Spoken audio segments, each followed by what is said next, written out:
Hello, everyone, and welcome to episode number 17 of the Isolated Ape podcast. Today, I've got another returning guest. I've got Rory and the Island. Rory was on previously, episode number 8, I believe. But COVID-19 was fairly new at the time, and I think that's what we ended up talking about more than anything. So we wanted to, a bit lighten the mood and change it up a bit and talk about his music. So we had a chat around album names and how we came up with those, the ideas behind some of the songs. And I think when you hear some of the reasons these songs were written, it gives you a different view on the song. So very interesting. We also chat about the days when he was in the Revs and how big they actually got, and the awards that they were kind of nominated and received, nominated for and received, and also then kind of fanboy moments. There's been a couple, so really good crack having a good chat with Rory again. I hope you enjoy it as much as I enjoyed recording it. Also, we touch on a few times, he has these Zoom gigs that has been a great idea, in my opinion. So obviously it's going to be a while before any of us can get to see him gig again. But you can, if a lot of house parties are happening over Zoom and different applications that are available now, and, Rory's available to come and join in and sing a few songs, and you get to pick the playlist that you like. And really, really cool idea. I think he's adapting really well to the current situation. So anyone interested in that, hit him up on his social media. And he'll get back to you fairly quickly and sort out a date and a time that works for both of you. So again, I'll stop rambling. I hope you really enjoyed the podcast as much as I enjoyed recording it, and catch you all soon. Peace.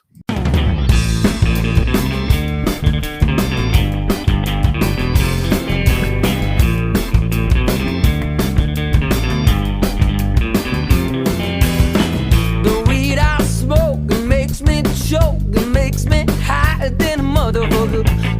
Rolling around, keeping in with the crowd, keeping it around for people this say.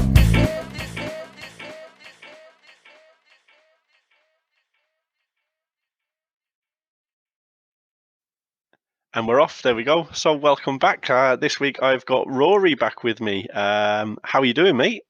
I'm very good. Thanks for having me back. Oh, no, delighted to have you back, mate. And a returning guest. I've had a couple of returning guests now, but I think since the last time we spoke, the podcast has kind of grown significantly, mate, to be fair. It's going in a good place, and delighted to have you back. And I think we'd kind of previously discussed that this time we'll maybe steer away from just a pure COVID-19 conversation. We'll stay away from that, and we'll dive into the kind of music and a bit of a background into where some of the tracks have come from and things like that. So but before we do that, kind of how have you been? How any kind of news? I know there's been a bit of news over the last few weeks for you since we last spoke. How's things? What's the story with the bar? Yeah, it just looks like we've more or less in our minds decided that we're not going to. It's not that we've given up on it, but it's just that every week that goes by, because it's a city centre property, we get charged ridiculous rent, and everything was kind of worded. It seemed very friendly at the start, but when you actually look at the word frozen, not written off, so all that's happening is everybody's rents are being frozen. So all of a sudden, if things return to normality and at Christmas or whatever, it's just going to be everybody getting hit by a 50 grand bill, You've got to splice it out then over the space of a year with a solicitor, and but you're only be paying an extra maybe 700 quid a week possibly. So you're just kind of going, something.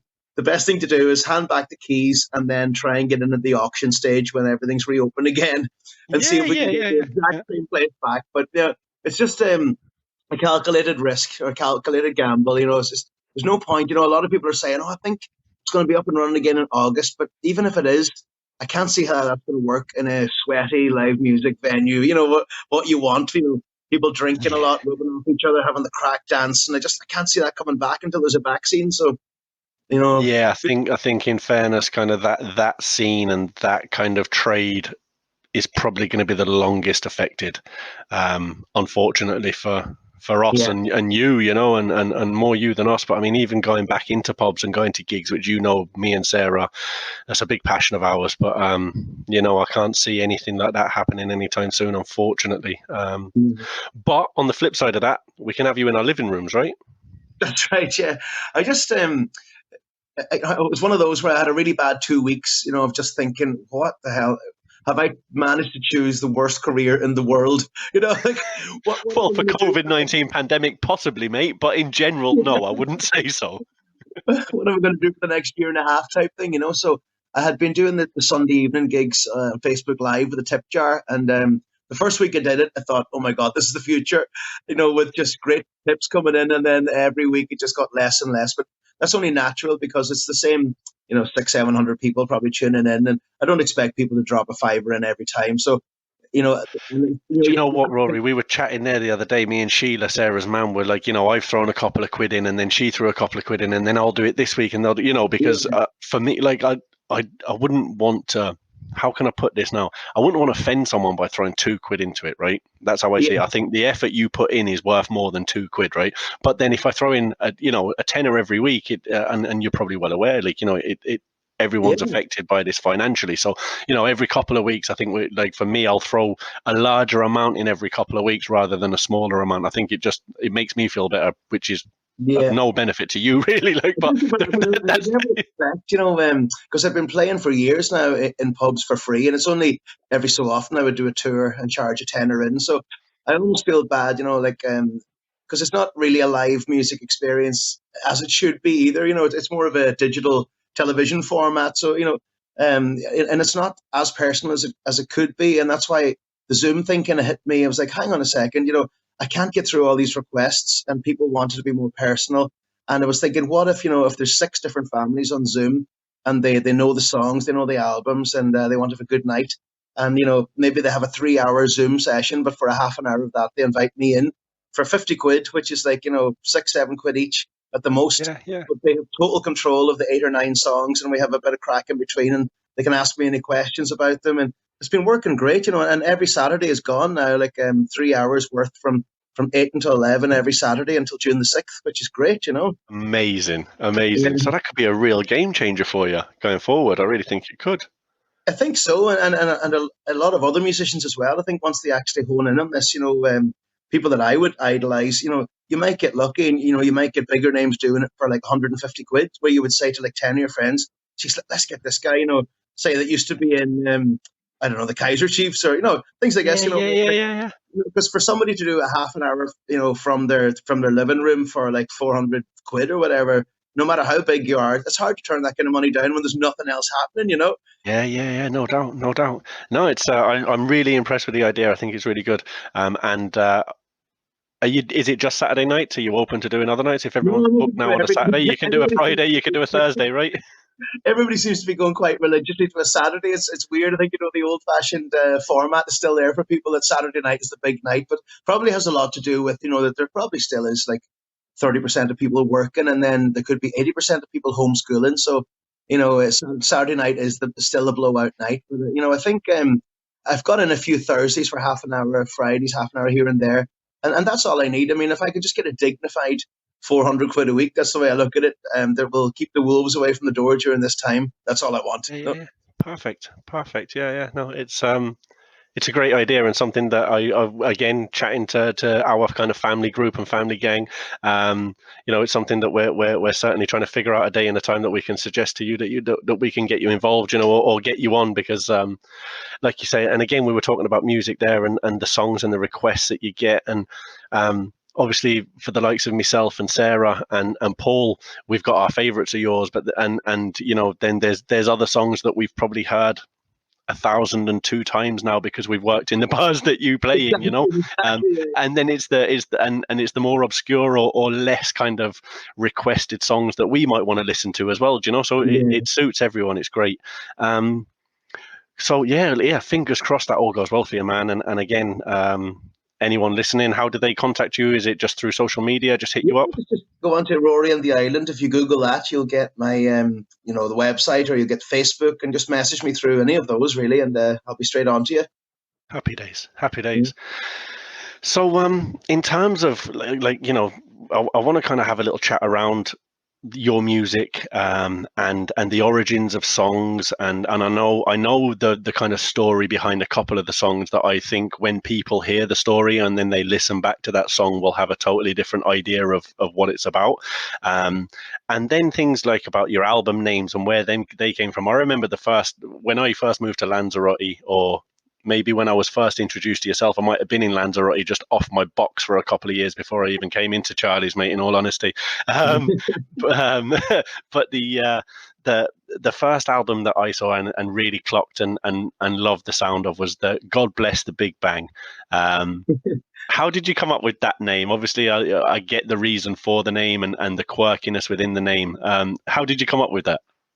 Yeah, it was just it's something that's always fascinated me. I've always read about just the conflict between religion and science. And it's that kind of thing where even though I don't believe in God, I would still be a spiritual person, if that makes any sense. I think a lot of people are like that these days. Where Yeah, I do feel like there's a bigger entity there. There's something else there. It might not involve us coming back in another lifetime, or going to heaven or anything like that. But there is something else bigger there. That's obvious. And a lot of people would refer to that as God, and but obviously, like, they can trace back, carbon printing, all that. See, they can see how far back carbon dating went, where there definitely was some kind of a big explosion and all this started. So I just thought it'd be funny to mix the religious, God with, the Big Bangs, and just God bless the Big Bang. It's kind of like an Irish thing as well, God bless you, God bless the Big Bang. Thank God for it. No. And I tell you what, when I first saw it, and that really kind of caught me kind of attention, because of the kind of the play on the words, and the other album cover, great drawing on it, I believe. Who did the drawing for Antidepressant and Uncle Hope? That's right. Yeah, I ran a competition for Antidepressant and Uncle Hope, and it was a couple of schools did it, and there was a little guy in Dublin, Tig O'Comey, I think his name was, or Tig. Oh God, I must actually check I've got so many people on Facebook with the name. He won't be so little now, will he? But yeah, no. What age is he now? It's 2011. So yeah, geez, he would be like 15, 16 now. So Tig, if you're listening, I'm still not giving you any copyright. But again, another great name, just to play on the antidepressant, which and then the Uncle Hope on the back end of it, and again, when that came out, I was loving the play on words and how that worked. And I think on a couple of you, am I right in saying on that track there's a couple of songs or on that album there's songs relating to kind of mental health issues and challenges and things like that? Is that right? Yeah, completely. I mean, that was another thing. It's almost it's funny you say it, just placing ideas in my head. But when I think about it, that title in a strange way has got to do with science and religion as well, because as you know, I was out of my box a lot myself, and maybe life got on top of me, and things from the past got on top of me, and I just had a little bit of a meltdown. And the only way to get through it really was antidepressants. That was the fight. So I was on them for a couple of months, but I realized that it was everything started to feel a little bit bubbly. Like you're inside a bubble. And it didn't feel like there was any ups or downs, or it wasn't proper life. And it's, even though it was nice, it was sedate, but it was like, I kind of went, something, fuck it, I'm going to chance it and go back on the roller coaster. I'm going to try the ups and downs again, because, without downs, there's no hope, so it was like that antidepressant was killing the hope, Yeah. So and that's probably what it was, really. It was just, antidepressant and Uncle Hope. So yeah, no, it's again another clever one, and you've kind of, I'm not going to say the person's name because I'm not sure if they'd want me to, right? But I was speaking to someone the other day about depression, and antidepressants came up, and the way that they did, the reason they came off the antidepressants at the time was they just didn't feel like they were feeling anything, and they went on a holiday, and they went on the largest roller coaster in Europe. Ironically, felt fucking nothing. No scream, no buzz, no excitement, and they were like, "This isn't." Yes, it's stopping me feeling the downs, but I'm not feeling any of the ups as well. Exactly. Yeah. So that was the reason they came off them. So I suppose kind of the ups and downs are needed, aren't they? If you don't have the downs, you don't have the ups. Yeah, I suppose though, my mind and body and system probably did need that 2 months of bubble hibernation, to get the balls back to go, okay. But it's just, I can see why a lot of people, you see these Californian housewives, they go on them for a little while, or Prozac or whatever, and all of a sudden it's like 6, 7, 8 years, and they don't really know how to get back, you know. So I think Yeah. you know, I would never give the advice, you know, I don't want to frighten anybody, but you know, if you feel a little bit comfortable, then it's time to think, well, you know, you're not meant to feel like Pink Floyd, you're not meant to be comfortably numb. You know, it's like you're meant Yeah. to feel shit sometimes, and you've got to deal with that, you know. Yeah. There you go. There you go. A bit of advice for people, and you know, coming from experience as well. So listen, people, listen. In turn, let's go back. I know that both of your parents are musicians, right? And your brother's a musician as well. So you come from a musical family. Has that always been the way in your household? Has everyone just dived into the music? Is it an extended thing further than your kind of mother and father into aunties and uncles and things like that? Yeah, it would be like both musical families, the Gallaghers and the Cannons. You know, it's always been like it's just always been there, like from the word go. Like my uncles would have played in bands around Ireland, and aunties, and um, yeah, and it's weird because like my grandfather on the Cannon side would have played in the pipe band, would have played bagpipes, and but apart from that, you know, on the other sides, you know, my grandmother on the other side would have actually played the organ in the cinema in Killybegs, you know, back in those days with the Pathé News. So she would have done the organ parts in the cinema. But yeah, you know, it just gradually grew and grew to the point where like we've become two big musical families, I suppose, in Donegal, you know, and Yeah. but I never.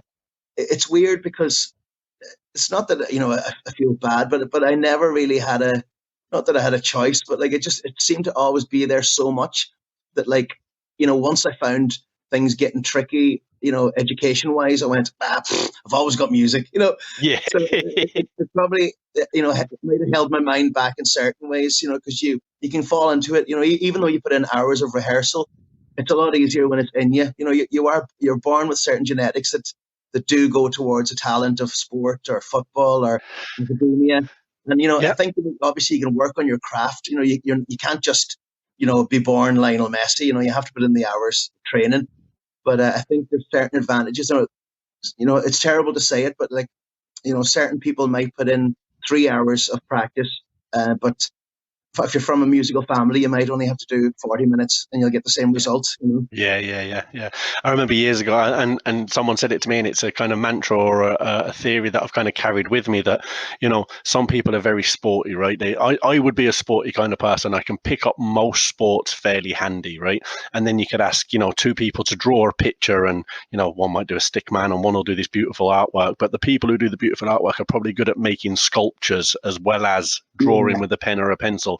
And then musicians, you know, if you're musical, I know you play drums, you play guitar, I remember, obviously we go back quite a while now, Rory. I remember once you got, I think it was either Christmas or his birthday, my oldest fella, Noah, you and Cara got him a little xylophone. And when you gave it to him, I think it was his birthday, and you just gave it to him and started playing Happy Birthday on the xylophone, and I was like, some people have just got it. You know, it's one of those kind of, you know, it's in you or it's not. And I think, like, I remember years ago speaking to someone about yourself who was from Donegal, and I was like, oh, I've got a friend from Donegal, he's a musician, Rory the Island, Rory Gallagher. Oh, yeah, Mary B and Paul's son, yeah. And I was like, okay. And they were like, yeah, his mum and dad are probably more famous in Donegal than he is. This was back now, multiple years ago, you know, and still are, yeah. But yeah, I think it's definitely, you can definitely practice, but I think it's a nurture thing as well, you know. I think it's within you if it's within you, you know. Yeah. I think though that's why I have a lot more respect for you know, people like, say, Roy Keane, where he wouldn't have had the same talent as, say, I'm just trying to think of a skillful. No, more like say like a guy like Mark Kennedy that would have had all the talent in the world, or Aidan McGeady, but just never put in the work. You know, Aidan McGeady, you know, would have put in the 20 minutes. Roy Keane would have put in the 3 hours and became better than them. So that can happen as well. Like, there's lots of talented musicians out there that just don't seem to have ever honed the craft or honed the, you know, the workload. So I would always like to think that, like, what's given me the edge, you know, where I would have a slightly bigger following than a lot of people, is that I do work really, really hard, you know. From morning till night, you know. I don't really go to bed happy unless I kind of go, well, at least I did those 2 or 3 things today that was on the list, you know. Yeah. And I fully agree. It goes, I think we all know probably 2 or 3 fellas that were decent ballers as a kid that never made it because they, you know, they had all the talent in the world, but they got to 14, 15 and girls and drink and that Yeah. kind of take them away. You know, it's the dedication that goes with it, right? Yeah. Yeah. And back to the Revs then, Rory, with the Revs, when did that start for you, mate? How old were you when you joined that band or formed that band, or how did that form in the first place? I suppose that would have formed really, I felt like I was doing the pubs by myself around that age, around 19, 20 years old. And I was kind of thinking, I need to get, an edge here. And obviously when you're young as well, you kind of like to be in a team. It's like you want to be in a gang.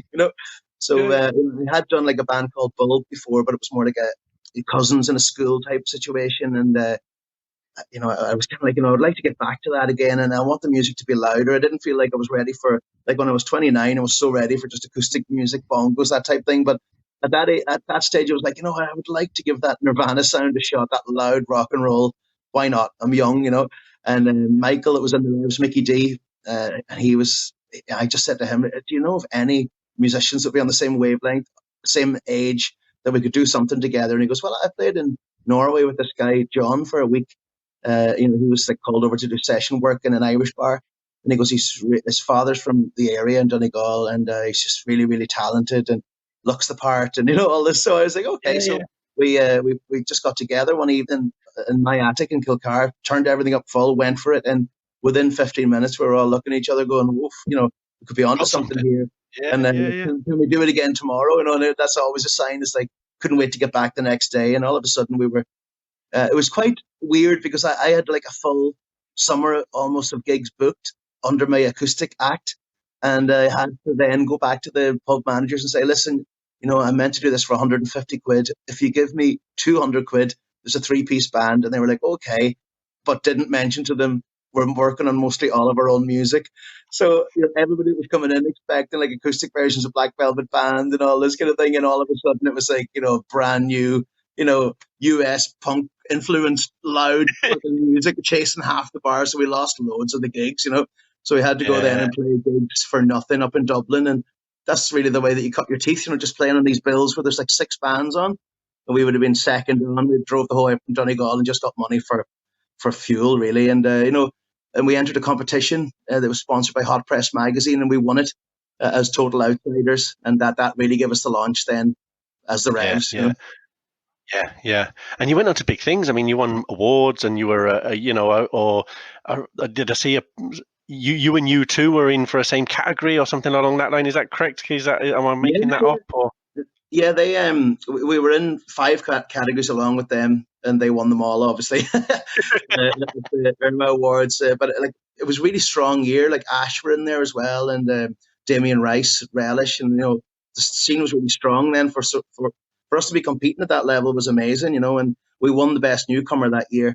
And then following year we were in with U2 again for best live act, and with 2 or 3 really strong industry years, as they call them, and U2 actually came out after the first one, and they just seen us playing live, and they were like, the only young band we're interested in at the minute in Ireland is the Revs, So when Larry Mullen, the drummer, U2, said that, all of a sudden we went up another couple of notches in the media, and then we started touring Australia, and we got the Viper Room in Los Angeles, and it was just a crazy couple of years.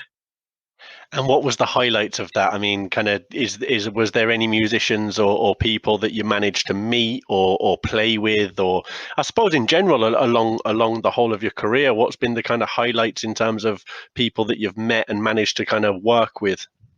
I suppose a really nice producer that we worked with was Nick Seymour, the bass player of Crowded House.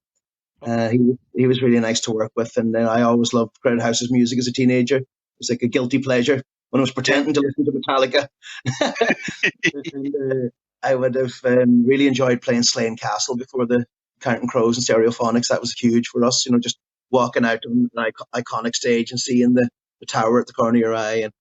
And then I suppose like playing the Viper Room was really cool, because that was just only a couple of years after River Phoenix died in there. And it was like when we played in there, Jack Osborne was in there with his posse, and just loads of film producers, and it was just a different world. And getting to, we were staying in the Wyndham Village. We had been upgraded like by this solicitor from Texas, and this lawyer. He was actually Kurt Cobain's lawyer, and he wanted to sign us. some way. And we were meant to be staying like in a little 1-star motel outside LA, and he went, no way, that's not fucking happening. And he put us in the Wyndham Bellage beside Halle Berry and Gary Busey. They were in the same apartment, just the same penthouse, and it was like, holy shit, so little things like that. They're just like surreal moments, and yeah. I'll stay with you forever, right? Yeah, and being able to like go over and record in the Cardigan studio in Sweden and Malmo, and then they were in Studio A, we were in Studio B, and just having lunch with them every day. And I would have loved the Cardigans music growing up as well. So lots of little things like that, Class, happy out. And Wired to the Moon is probably the song that I personally from your Revs days would be the kind of am I right in saying that was the Revs rather than just you solo, right? Oh, that's the Revs, yeah. Well, I'd written the verses and the middle eight and stuff like that before the Revs, but then, when we all started playing it really loudly, we realised, like, I think we just started shouting. I don't know who started shouting, going, "Wow, wow!" Because it was so loud, and we kind of went, "Well, that's the chorus anyway." So, it was combined right, and so it's a shame though, because not that it's a shame, it was our biggest hit, but we hadn't really developed as a band at that stage, so. It was really kind of based on the Blink-182, Sum 41, Green Day, almost too much, especially even the production and the video. Whereas, like, secretly, we were all probably more into, the Beatles, and we would have been into like the Clash, and I don't know, more kind of vintage rock, and it came across a little bit more. Red Bull and Skittles than we would have wanted. It still get asked for all the time, though, right? It's still probably one of the most requested songs that you have from. I really enjoy playing it. It's a really good feel good tune. But I think to break through properly as a band, especially in those days, you needed to be more backed by the critics. So they would have been more into bands like writing slightly more intense, darker stuff. Like Kasabian and that kind of thing. So it was great and bad. Yeah, and I find like and like we've previously discussed, there's a few songs here I'd like to kind of touch on and hear about the background from it. But I know that there seems to be a couple of sides to you. There's the emotional and open and honest side, but then you don't mind having a bit of a laugh and taking the piss as well, right? Which is great. I mean, how did Wired to the Moon come about? What was the kind of thoughts behind it? And did you have a girlfriend who was a fucking nut job or what? Yeah, loads. Yeah. Still do. You married her. No, it's just it was one of those great terms that was going around at the time. Geez, don't speak to her, she's wired to the fucking moon. Or, don't speak to him, he's wired to the fucking moon. So it's like, why is this not in a song? It's just such a great lyric. So I kind of based it around that lyric, and it was nothing overly deep. I kind of wanted to make it sound like a real college type thing, like Weezer, those kind of songs where I was dropping in lines like local university, studying philosophy, communism, but just to throw in little things where it like would mix with the college crowd that were my age at the time, where it wasn't just lovey-dovey or silly funny, that it like there's words in it where people would go, oh, these guys have something there, It's funny, but it's funny because it's true. Do you know that way? I think that's a lot of the time people laugh when they can look at it and go, geez, yeah, that definitely happened in my time, or yeah. Another one of the songs that I wrote down, and again a bit more of the not comedy, but having a bit of a laugh at society and stuff, is the Power Trip Advisor. Is that from your Lanzarote days, or was it from before then?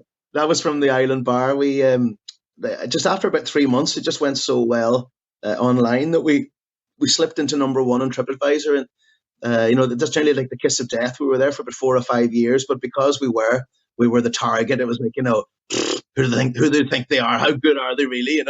And we would get loads of people coming in and writing just ridiculous things, and I used to have great fun just writing back to them. And it was around that time as well where people would go, can I get an extra shot with that? Or I'm going to give you a bad review on TripAdvisor. So people were kind of power tripping off the fact they could destroy your business with 1 star or make people question it, So I just thought it's such a ridiculous thing, that there's this open forum with no censorship or no, just morons thinking that they're journalists, So I would just decided to write a song and destroy them. Fair play. And you did. Do you know what my favourite song is now? Now I've got a couple of favourites of yours. Champagne Lifestyle, so Coca-Cola Wages is one. Big fan of that one. I think my favourite one is Mad Dog Call, and I remember the first time that you played it.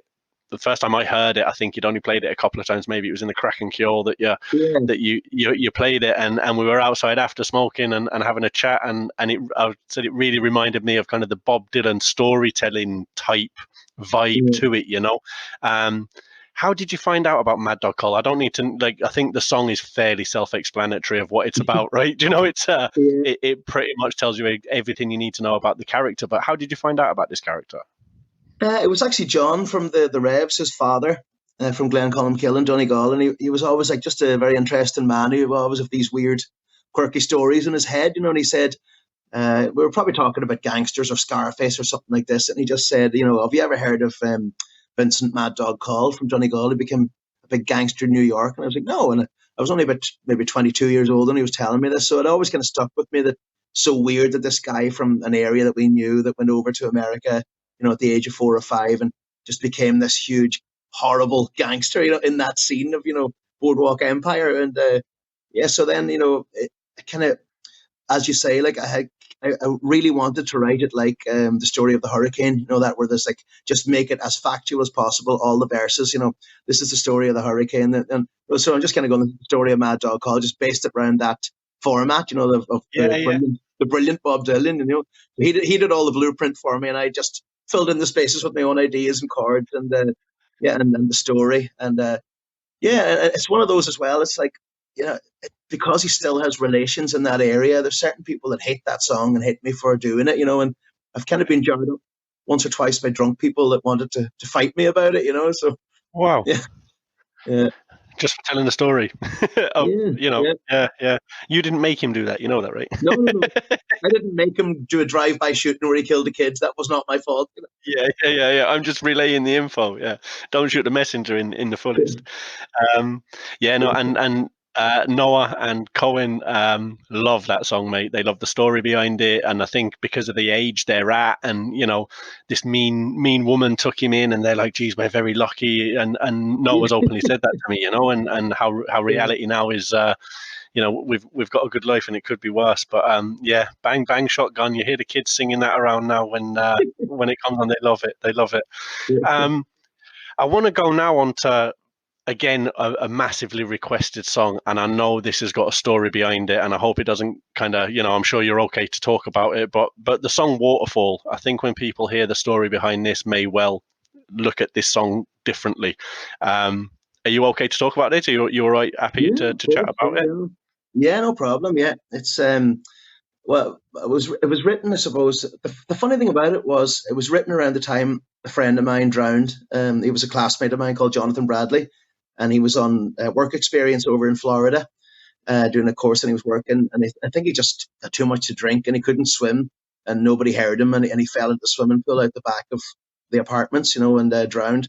So, for us to get that news, and weirdly that news came through to us on St. Patrick's Day, in it would have been 1998, and for us to hear that in the pub, and we're all there anyway, and it was just like, oh my God, and we've got so drunk that day, just that, when you're really dealing with grief, like a friend gone, and probably wrote some more of the words, maybe scribbled them down that evening, and but didn't realize really that it's not really about Jonathan totally. It's about myself as well, and how I was feeling, and but the fact that he was such a messer, he was a great guy. I think that's why people like it. It goes. Some of the lyrics are strange, So like, I know I'll have a ball, And what I was thinking with that is like, no matter where he goes, if there's an afterlife or not, or what, he was just one of these who's up for the crack, So that's why, it's sometimes it's nice when things are bittersweet, but they're not just one dimensional. If you throw in a little bit of shade and light, people respond more to that rather than just total, wishy-washy downer, if it makes any sense, Yeah, no, of course, and the I'm not waving out, I'm drowning, that kind of line. I remember a while back there was a hip hop artist that was doing a tour, and it was the same line. I don't know if you remember, I tagged you in it, and I was like, have you seen this? It was a strange one to see that and go, geez, I wonder if he's listened to Rory's song. I wonder if he got that from that.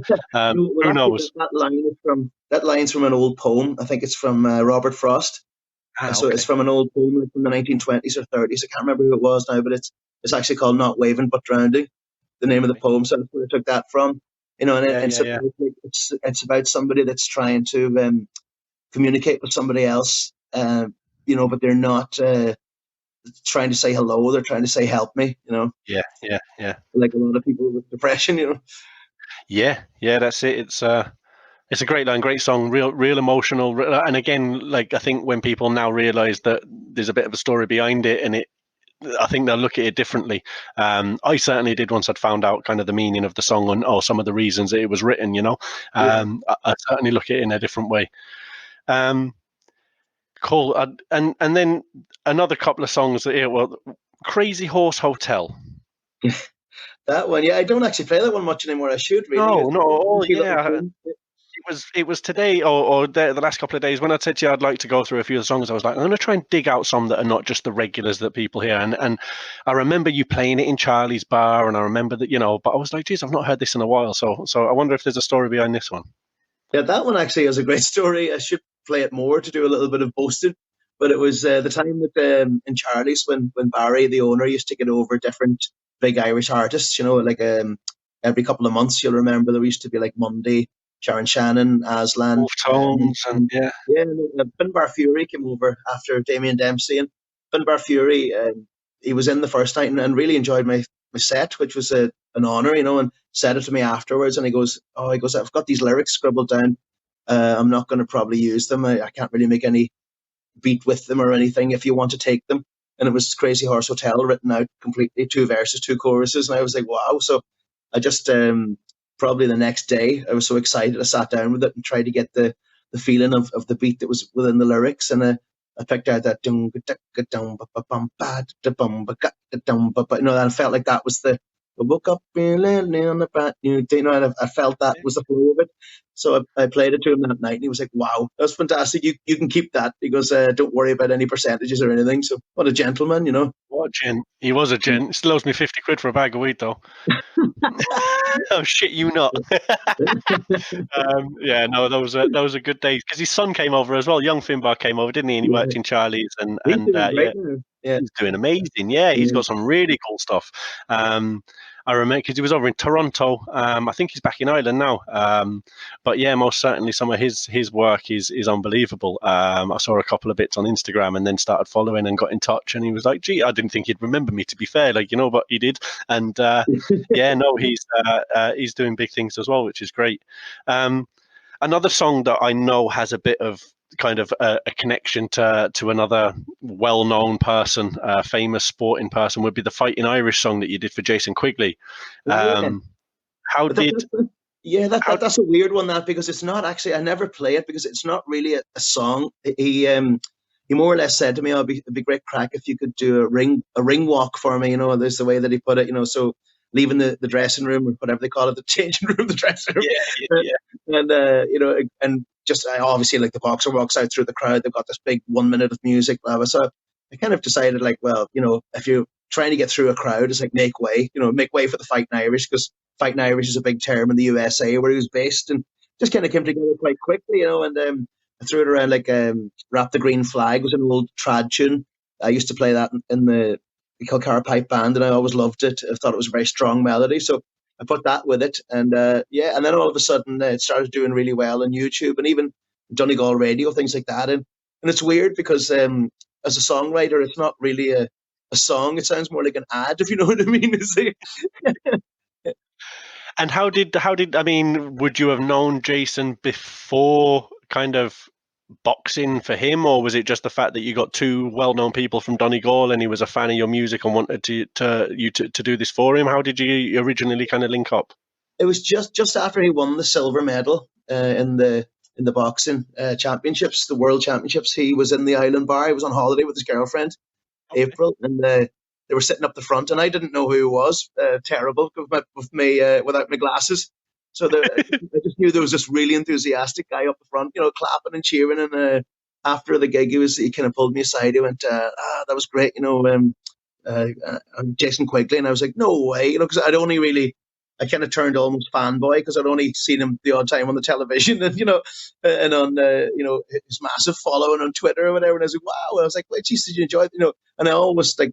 Probably better that I didn't know that he was right up the front because I would have been a balls of the gig, But it was just such a natural gig, and he goes, "Oh, I love the music." He goes, "Jimmy's one of the matches, Matt on call, all that." I was like, "Cool." And then he was like, "Do you want to meet up for a drink or anything tomorrow?" And I was like, "Yeah." So I met up with him, and we actually just did a little drive around Lanzarote, and because I had so much of took him to Famara and Cesar Manrique's house and all the other usual haunts that are slightly off the map, And take anyone to Famara, mate, and they're going to love you forever. Great, isn't it? Yeah. So I went up there, and then that evening he just said, you've done the Jimmy's winning matches for the Gaelic team, so you're going to have to do one for me now. He was kind of messing, So I just took him up on it, and it was just he only uses it now really as like a kind of a compile thing, like maybe after he wins it might come on, but for the first 12 or 13 fights it was his ring walk, and it was just such an honor, because I'd be up at like 4:30 in the morning watching the link on Facebook of him fighting the MGM Grand in Las Vegas and hearing my music coming through the speakers. It's just amazing, Yeah, is he still kind of connected to the Golden Boy Promotions, the Oscar De La Hoya stuff, or has he moved away from that now, do you know? Or? He's got a 50-50 deal now with them, and then what's the name of the gym in Sheffield? So bad with name. Yeah. Brendan Ingle, would it be? Yeah, that's it. One. Yeah.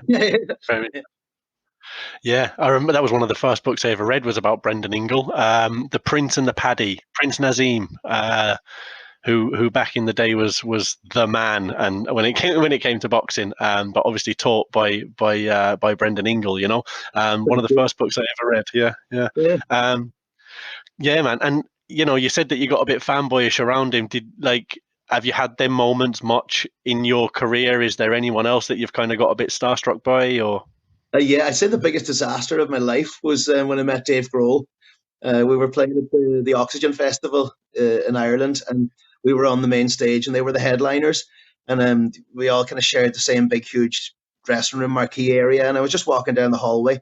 Next thing I could see, like Dave Grohl walking toward me, and I was like, "Oh my God!" This is like when I was like 13 years old. I used to listen to Nirvana album on repeat, and for me to see him, and for some reason. I just knew that a lot of the time he would get very upset if anybody would mention Nirvana. He just wanted to do his own thing as life goes on. He wanted to be just Dave Grohl, the Foo Fighters, and don't stop mentioning Kurt Cobain.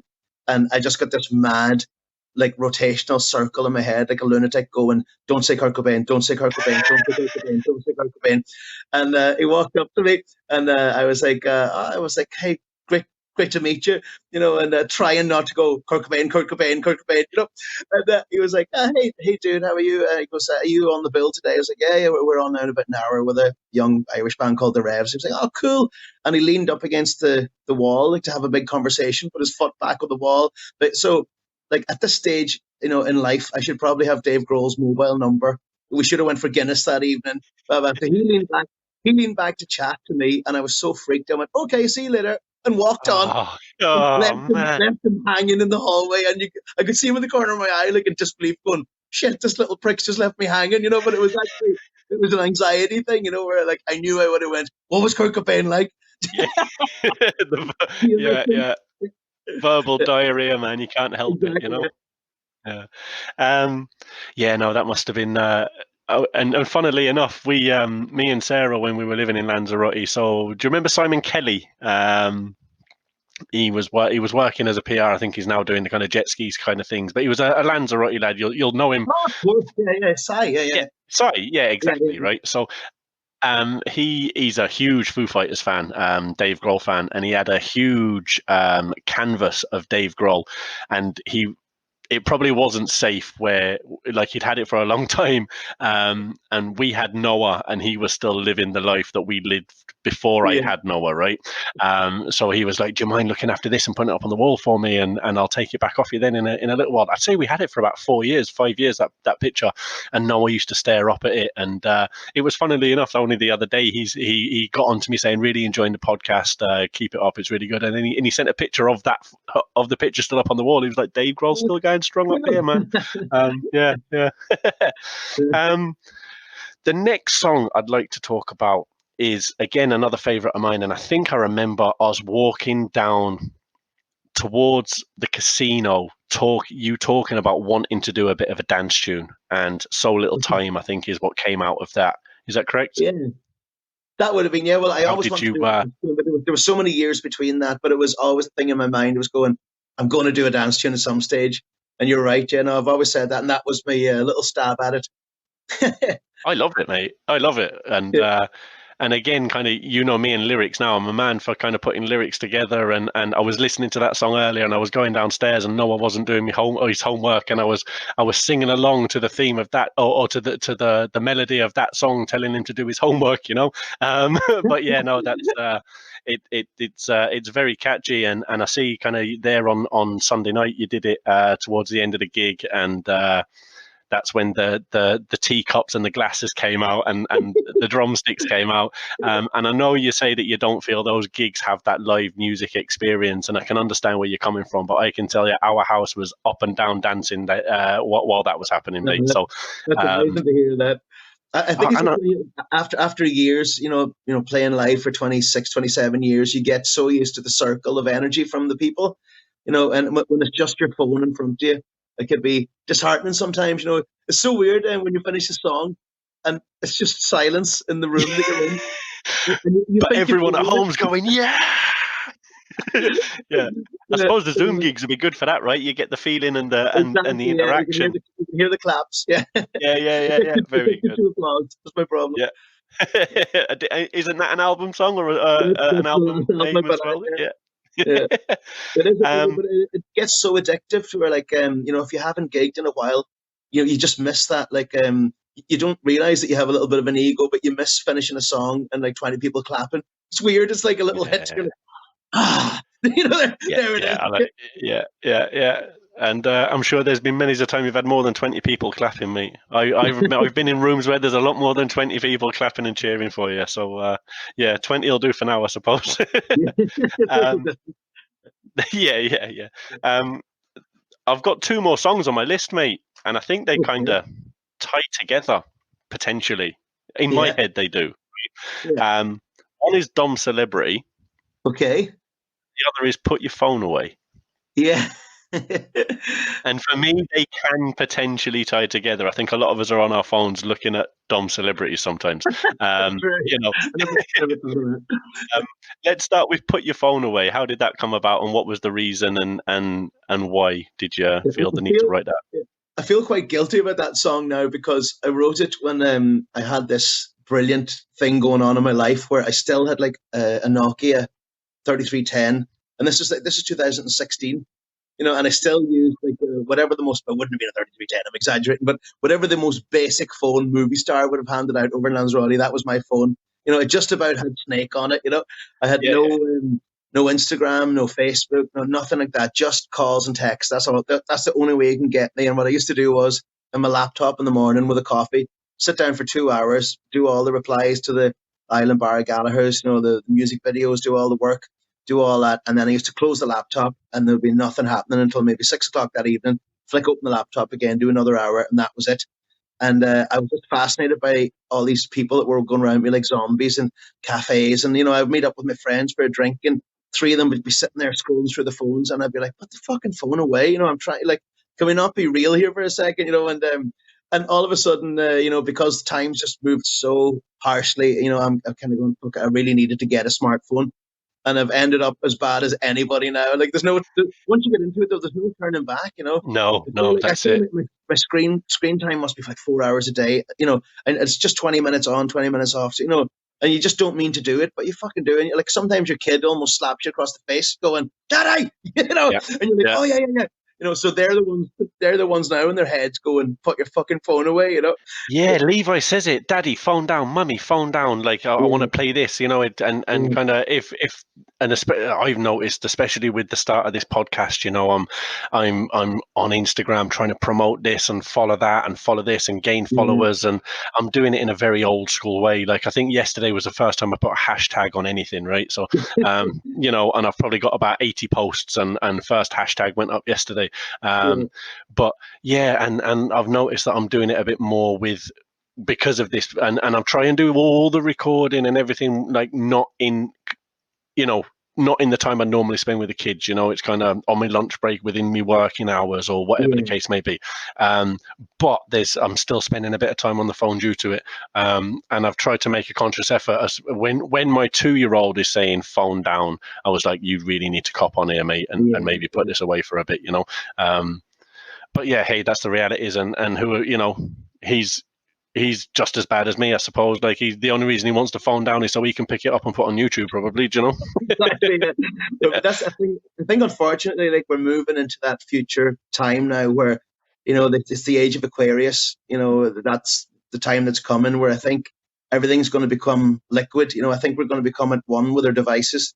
Sadly, It might be the stage in like 2 generations where they've almost got it in their contact lenses, and they just know how to trigger things through their fingers and movements, and they could be speaking. I might, as a grandfather, think my grandkid's speaking to me, but he's not. He's speaking to somebody in California.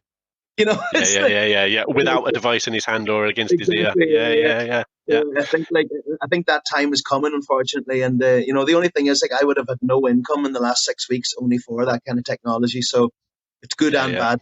Of course it is, man, and I think that's something we're trying to be conscious of as well as parents, in the fact that as much as we think, oh, you shouldn't be doing this, you shouldn't be doing that.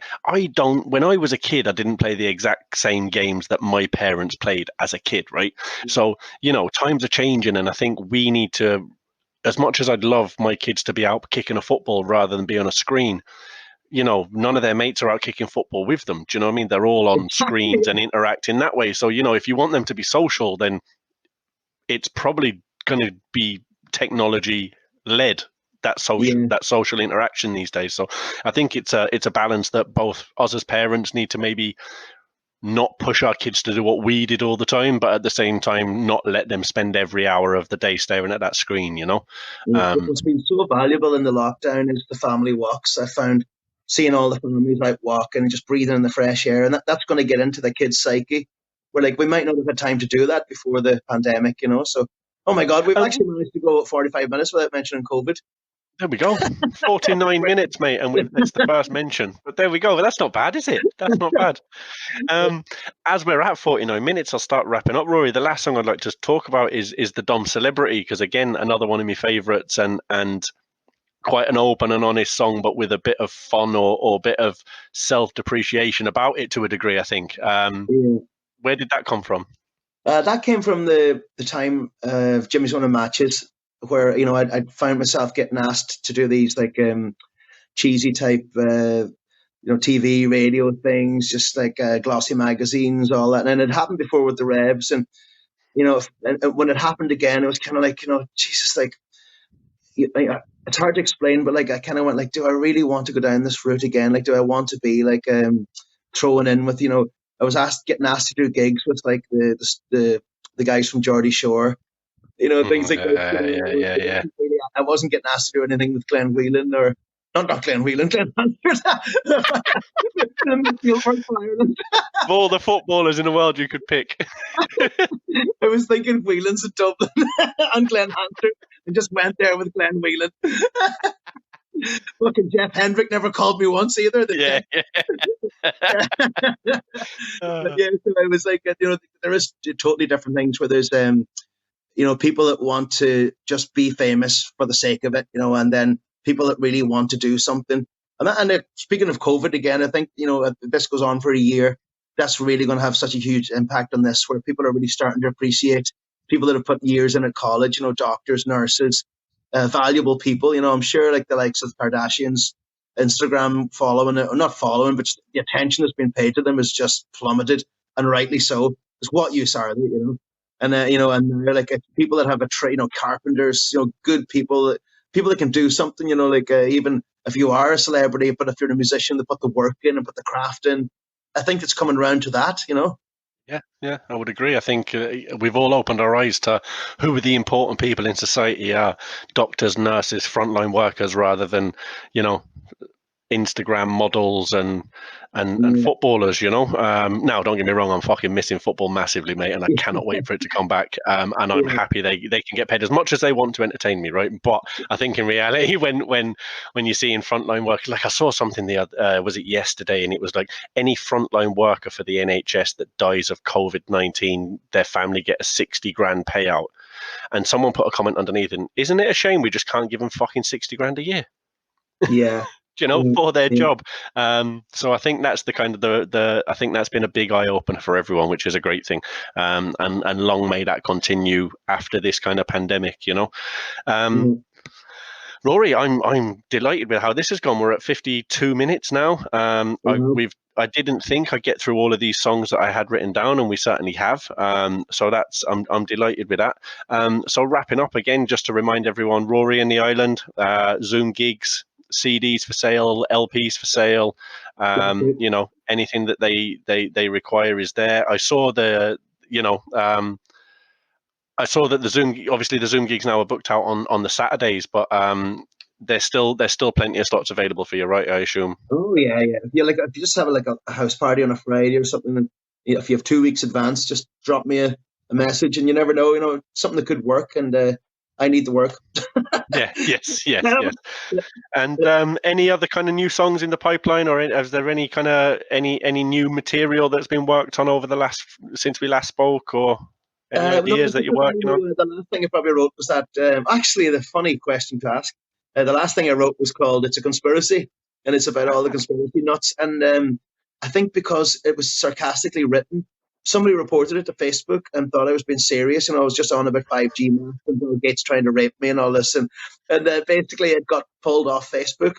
And so I'm like, and then they give me a warning. So I was kind of like, I don't ever want to put it back up again because I can't lose my Facebook page. No way. Really, yeah. And then once I told people, then all the people that I was trying to give a dig to, they were in their element then. They were like, see, we told you, the man's out to get you. They are onto you. They. Send it over to me, mate. I'll share it. I don't give a shit. My Facebook can be taken down, mate. It don't matter. I've got about 4 followers. Me man, my sister, and me missus. Yeah, no, all good. One of my favorite verses from it was something like, David Icke is Jesus Christ. He's going to save us all. But when he played for Coventry, he couldn't save the fucking ball. He's from the Isle of Wight originally, man. I used to live down there and play football down there, and his son was playing on a team that we were playing against, and saw him on the sideline, and I had no idea who he really was at that time, and it was only someone saying, that's the guy who believes in lizards. I was like, what? I need to look this up. But yeah, he's a quirky character, all right. Yeah. Cool. Well, yeah, no, really enjoyed it, mate. Thanks very much. I aim to release this on Monday. I've got one there that I recorded that's in the bag that I'm going to release on Friday, and then I'm hoping to release this on Monday. So if you want people to have a listen and hear some background about the song, if you want to mention it on Sunday night, I'll be delighted. That'll do me the world of good.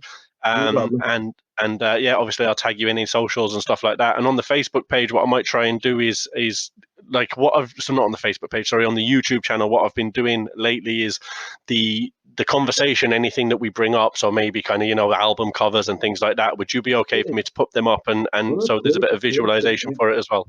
Yeah, go for it. Yeah. Lovely stuff. Cool.